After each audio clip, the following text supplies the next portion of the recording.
This is a vulnerable share that is probably better spoken than written. I attempted to unpack this as the energy forecast for July and again on Independence Day and again on my daughter's birthday on the 6th. And my body just said no and turned me inward into another free fall, into the dark descent that I have learnt not to fight. And it's been a few really rough weeks. The world is changing in ways that feel really scary and unpredictable. And gosh, the grief is palatable. So I want to thank you for being brave enough, firstly, to listen to my musings and to be my witness in the true spirit of Ubuntu and what I try my best to hold in the space that I exist because you exist.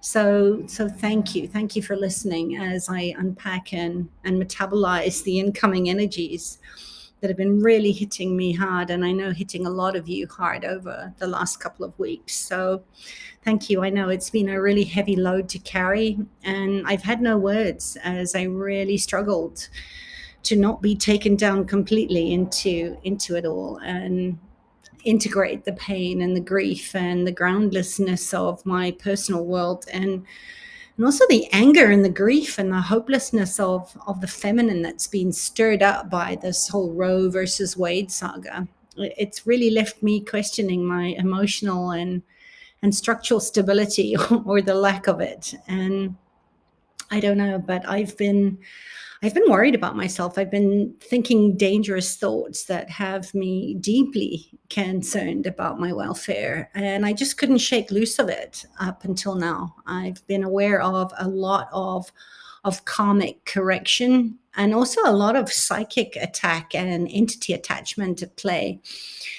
And truth be told, it's taken a village of support to lift me up and out of the spiritual warfare and finally feel more like myself. So if you were one of my support team, I am so grateful to you, because I was definitely under psychic attack. And gosh, if you can relate to not being able to create your own safety, just find others who can be that safety for you. And as you do, your capacity, like mine, will expand again one moment into the next.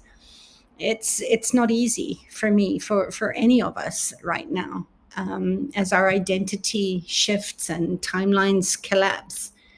It's debilitating and it's painful, and I am beyond grateful that I don't have to navigate the rough terrain alone, as do you, in the agony and the pain pathways. And one thing I am sure of is that I'm not alone in feeling that I'm not free when I am imprisoned by fear of a no choice reality, which limits the choice that we allow ourselves to make. It's been another rite of passage, and we are all, I believe, in the eye of the storm as we reassess our freedoms and our values and what permissions we allow ourselves to make. I'm really quite fed up with the words that I'm supposed to say. Without that predictability, I need to counterpoint. I need a counterpoint to heartbreak, to just get me out of bed. And the trauma world is full of fragmentation, isn't it? And if we don't find something underneath it, I know that it will reduce us all to dust and our own disappearing, in a culture that doesn't know how to grieve. And I for one can live without hope, but I can't live without possibility. And I don't think any of us can. We need a tribe that can wail and grieve and do life, in calling us into a place of more infinite possibility. And I love what Martine Prachtel says, that grief and praise and the inability that many of us have to grieve and weep properly for the dead is deeply linked with the inability to give praise for the living. And I love that he also said, that when you have 2 centuries of people who have not properly grieved, because we live in a death phobic society, and we can't grieve for the things that have been lost, that grief shows up like ghosts that inhabit, our grandchildren and those that haven't been born yet, and that those ghosts manifest as disease in the form of tumors, which the Mayan referred to as solidified tears, or in the form of behavioral issues and depression. And I've been there with my own brain tumors. So some of you might be thinking, again, gosh, why do I listen to you? This is so depressing. But the study of grief and speaking about it, I think, has come as sweet relief for me and for many of you. To love your life exactly as it is to truly believe that we can accelerate the fulfillment of our deepest desires. And it's not been an easy lesson for me to grasp. And there have been chapters in my life where, gosh, I was really being taught by Spirit how to trust the waiting, and how to trust the not yet, and how to trust the in between stages, that liminal space. And then there's been those chapters that felt like they were moving at a snail's pace. There was agonizing, and I've been in one of those. And it's that approach of learning to merge with my now life and how I'm feeling, and the distinction that you don't have to like everything about your life, but to stay open to the invitation to love it regardless. And I know it sounds like a lovely challenge from my mind, because when you love something or something fully, you love the totality of the experience. And I don't love this. And I'm trying to be okay with that you can love the person or the experience over being right, and that you don't always have to like some parts of it. But when you love, when you embrace, that's when that energy comes from. And where I constantly question, how can I embrace my current slice of reality, this chapter now? How can I put a warm blanket of acceptance and appreciation for the in between? I don't know. I've been feeling this massive change for years now, and I know that I'm being asked by Spirit to trust that when it's time for me to know, it will spontaneously arrive. And I guess this is the journey of being human, is trusting every season and trusting every chapter. That it doesn't mean that we have to like it all the time. It's letting it be okay. It's a part of being human. So there's a big difference between liking your life and loving your life, isn't there? And an important part of loving where you are is, I think, acknowledging that grief is the other side of love, right? Grief and gratitude are both sides of love. And I think the skill and the act of grieving is where each loss can bring us closer to the sweetness of life. And the loss shows us the presence. I know in Portuguese there's a word called saudade, which for me kind of defines the mother energy, and what it means to get truly present with yourself in the terror, and sitting with the shame, and sitting in a lot of fear and anxiety, and letting the body feel the urge to control, when we control nothing except our own choices, without that need to fill it up or numb it or resist it. And I hope I'm making sense. That you can miss something in its presence. I think this is, a person, a place, a pet, anything that matters and moves you because you love it so much. And that's that feeling of nostalgia while you're with it, because it's not always going to be there. And the reality of it is that nothing will bring you more pain than trying to predict the future. Uncertainty is always going to be there. And this is not always a resurrection or a redemptive end so that you can cherish it so much more. Bad things happen to good people, and it's the feeling the absence and the presence at the same time that is what I'm learning to lean into. Transmuting that grief is where we make beauty. And if we don't have a way or the people to move it, it's going to create more stagnation and more tumors, and we're going to lose the things that are precious to us, our menstrual cycles, our youth, our parents. It's just a matter of when.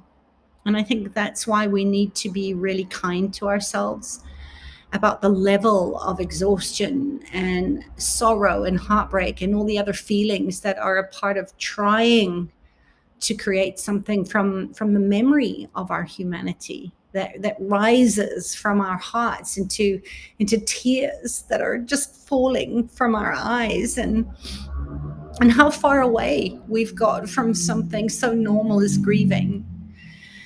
Oh, if you've been feeling hypersensitive and fragile and a little bit more tenuous, please don't retreat for too long or make yourself small and be in fear or afraid of what's going on in the world.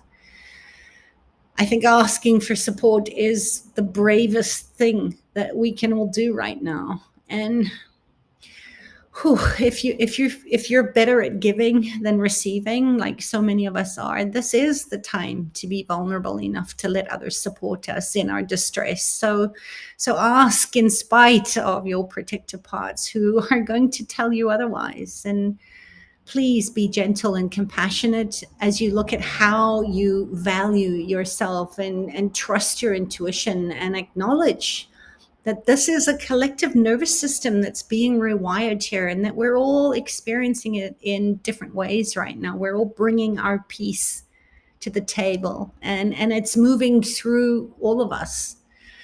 So I hope you join me in these training days as we practice how to transform rather than feeling pummeled or overwhelmed by the transformation that we're in.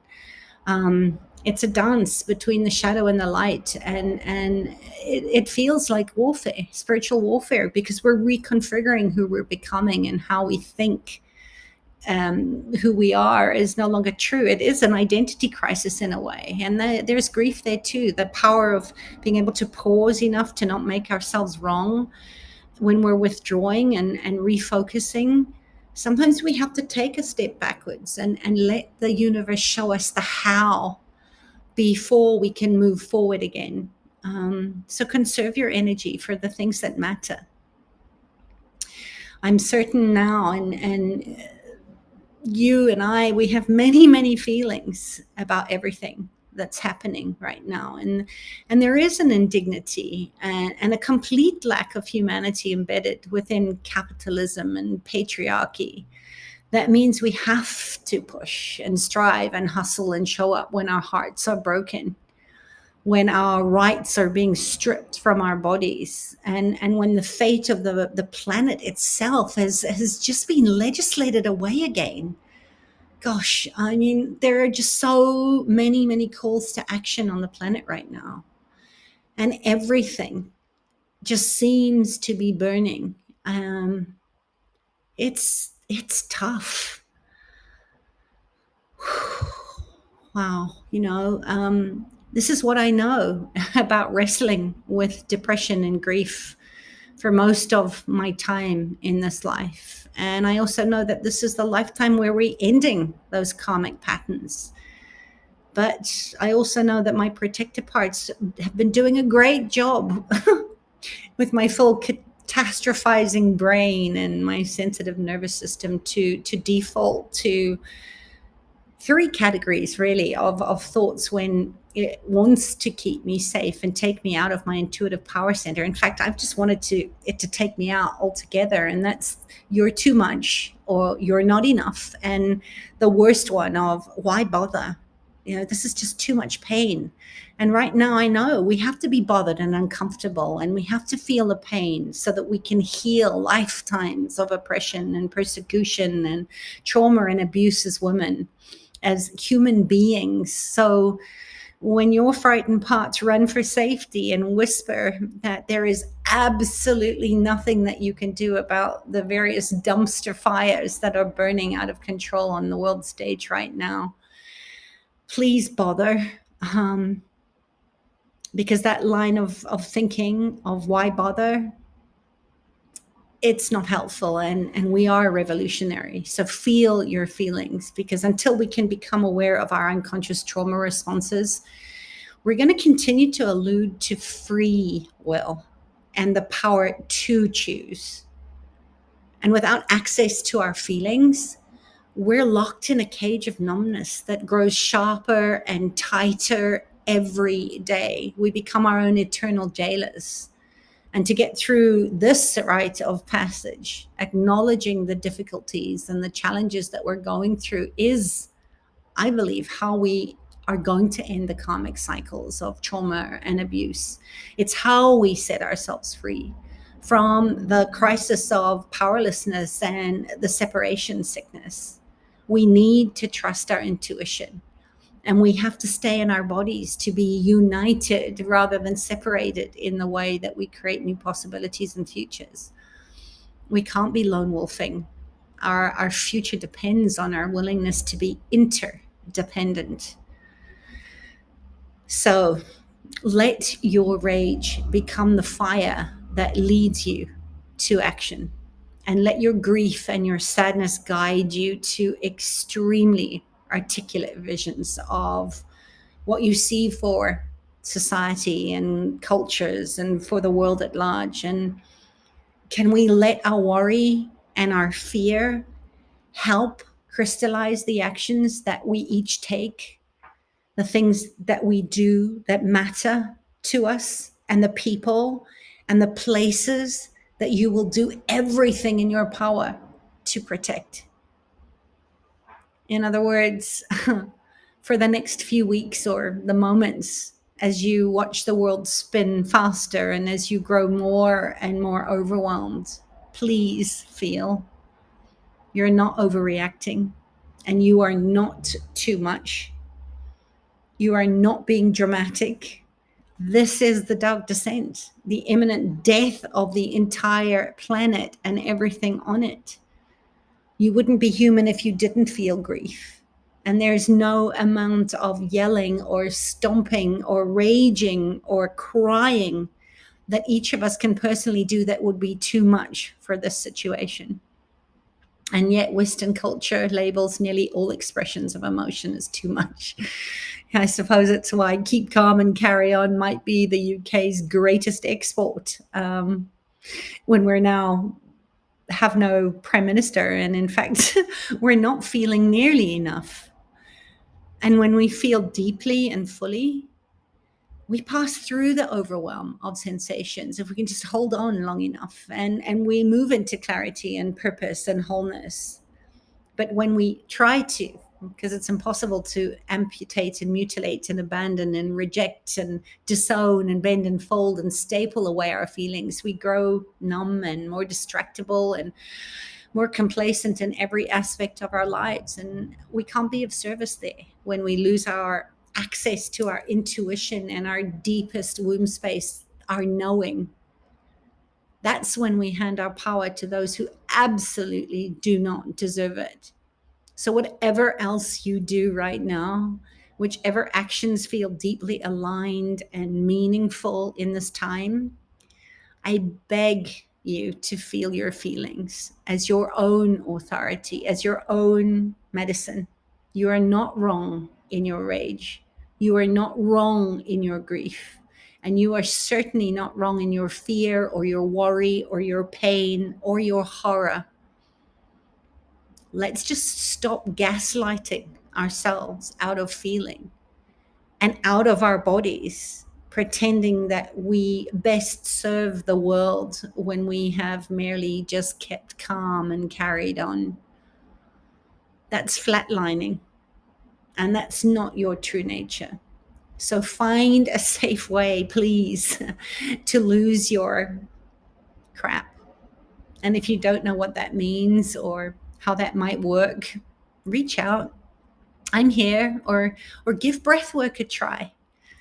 I have a course called Breathe Fully. And if you want to receive that, I've made it as little barrier to entry for the month of July as possible, to pay what you can, what you want, because my number one business value is coherence. And my number two value is democratization. And I want this material to be accessible for those of you who need it. And everyone has varying economic privilege. So I just ask that you practice honest self-evaluation while choosing what you're able to pay at this time.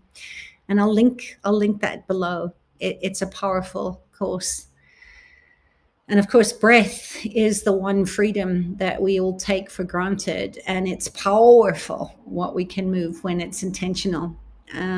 It's only with our bodies and feelings and intuition intact that we can begin to fully comprehend our next moves and strategic plans and whatever it takes to navigate the coming months and years, because we're in this Chiron energy of the wounded healer for a while now. So I'm with you, I'm with you, I'm with you, with the watery Cancerian energies and the high emotional tide. Ground yourself, plant your feet in the earth, and use the water energy to heal and soothe your emotional heat and intensity, as these really extreme energies are going to continue to rise and fall. And above all, stay interdependent, nourish and nurture others, and let others do the same for you. I know that we were born for this time and you've got this. So don't allow your heart to be divided from the knowing that it is together, not apart, that we are made powerful. Restoration of our human interdependence is necessary. It's what's being called for. And it allows us the gift of receptivity, of care, of authentic love. It reconnects us to our wholeness, and it reinstates the value and the contribution of our individual uniqueness. And interdependence is empowering. Independence is not regenerative. It can build a house, but it can't create a home, and certainly not a sanctuary. Interdependence for me says you don't have to choose. It's safe to build a strong house and create a nurturing, warm home. And we're going to be challenged to consider how we interact with others as a servant and in service to them, or as a master and of service to them. So if you've been asking, do we relinquish energetic sovereignty and our own joy to help others? Or do we shine as brightly as we can and be that lighthouse to inspire others to see their own transformation? That's going to be a big question for the rest of 2022. And that energy is just intensifying around karma and servitude and healing and our missions and our soul groups and our obligations and commitments to ourselves and to each other. So be prepared. This is going to come up in our lives as we carry on going, and you're going to have to choose between being a servant and being in service of maintaining your karmic obligations and commitments, or ending them. And I think it's time for an energetic housekeeping and a really thorough assessment of what is enriching our energetic frequency and vibration, and what is just taking up space and depleting our energy resources. So be gentle, because July's energies are really adding fuel to the fire. You can feel it in the nature. It's really hot outside too, and it's burning within us, that desire for joy and peace and love and grace and abundance, and that desire for freedom and for energetic sovereignty. And it will come, and maybe not in the way that you think it should. Manage your expectations about what others are capable of within that energetic frequency and vibration of your light, and be true to yourself. Honor your intentions. Have strong energy boundaries, and find ways to steady yourself, because there's going to be pendulation, more so. It's more intense, the ups, the downs, and it's not surprising. Karma and closure is happening, and we need to move it. The grief, the pain, the suffering, and the trauma, if we're going to step into more timelines of joy and peace and abundance, and the 5D ascension integration. So stay with it. Reach out. I'm here for you if you need some extra support. Check out the breath work, and be the best that you can be in these difficult times. You've got this, and I'm cheering you on. I send you much, much love.